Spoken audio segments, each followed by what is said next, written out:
والصلاة والسلام على رسول الله. اللهم صل وسلم وبارك على سيدنا محمد وعلى آله وصحبه وسلم. في القناة أتمنى تشتركوا وتفعلوا زر الجرس علشان يوصلكم كل جديد. ولو فيديو النهارده عجبكم أو استفدتوا منه يا ريت تعملوا شير وكمان تحطوا له لايك فضل الله يسعدكم. النهارده إن شاء الله هنشوف مع بعض واحنا بنحرم من ميقات أبيار علي. بما اننا كنا في المدينه فاي حد يروح المدينه الاول فلازم يحرم من ابيار علي. خلاص كده هنعرف مع بعض ازاي هنعمل الحاجات دي كلها مادام انتم في المدينه. اول حاجه لازم نعملها هو الاغتسال زي ما بتغتسل من الجنابه بالظبط، ونبدا نلبس لبس الاحرام للنساء او الرجال. الرجال تقدر ان هي تلبس الاحرام كمان من ابيار علي، مفيش اي مشكله خالص. بننهي الدخول في النسك. اول حاجه هنعملها لما هنوصل هناك ابيار علي بنكون متوضيين طبعا خلاص في الفندق بتاعنا في المدينه وبنوصل. طيب لو احنا الوضوء بتاعنا فسد، كل اللي بنعمله بنتوضا وبنصلي ركعتين تحيه المسجد. ولو في صلاه فريضه لازم بنصليها. يعني احنا وصلنا وقت صلاه العصر وصلينا ركعتين تحيه المسجد وبعدين صلينا العصر.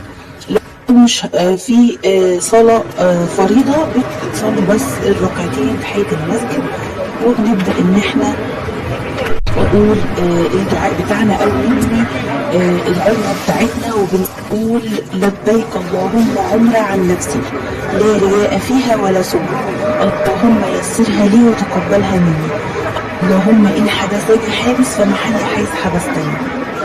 خلاص احنا بنقول الدعاء ده عشان لو لا قدر الله حصل اي ظرف والعمره بتاعتنا ما تمتش فبنبقى نوناها وان شاء الله ربنا يتقبلها مننا. فتابعوا معايا الفيديو للاخر وحطوا لايك. طيب في بقى محظورات او ممنوعات الاحرام. مادام احنا خلاص دخلنا في النسك ونوينا العمره بتاعتنا، ممنوع الجماع، قص الشعر، التطيب، وصيد البر وحاجات كتير للنساء والرجال. من ضمنها الرجال ما ينفعش ان هو يغطي راسه او يلبس اي حاجه فيها خيط. النساء لو منتقبه بتشيل النقاب، وكمان ممنوع القفازات اللي هي الجوانتي. خلاص وبنبدا نلبي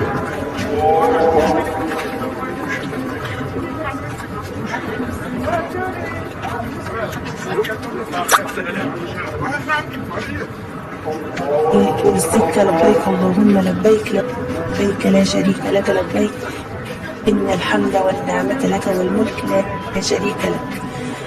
خلاص فبنبدأ نقول طول الطريق التلبية بتاعتنا. واليوم ده احنا وصلنا الفندق ارتحنا ساعة ونبدأ نعمل العمرة بتاعتنا علشان ما كناش طبعا فكنا بلبسنا زي ما احنا. ممنوع التطيب، ممنوع نحط اي حاجه بقى. خلاص احنا ناويين العمره نازلين بالفعل نعمل العمره بتاعتنا. فاستنوني الفيديو اللي جاي عشان هنشوف مع بعض كيفيه مناسك العمره. ربنا يكتبها لكم جميعا يا رب، اللهم امين. فاتمنى ان انتوا تشوفوا الفيديو، يعني يبقى جزاكم الله خيرا لو حطيتوا لي لايك وعملتوا شير. ولو استفدتوا لو بمعلومه بسيطه اتمنى فضل ليس امر ان انتوا تشتركوا في القناه لو عجبتكم القناه. واستنوا الفيديوهات اللي بعد كده ان شاء الله هتعجبكم جدا. مش عايزه اطول عليكم، كان ممكن اعمل لكم كمان فيديو العمره هنا، لكن حسيت ان الفيديو هيبقى طويل قوي عليكم، فقلت خلاص هخليه في فيديو منفصل نشرح فيه كل حاجة تخص مناسك العمرة. استنوا الفيديو الجاي، والسلام عليكم ورحمة الله وبركاته.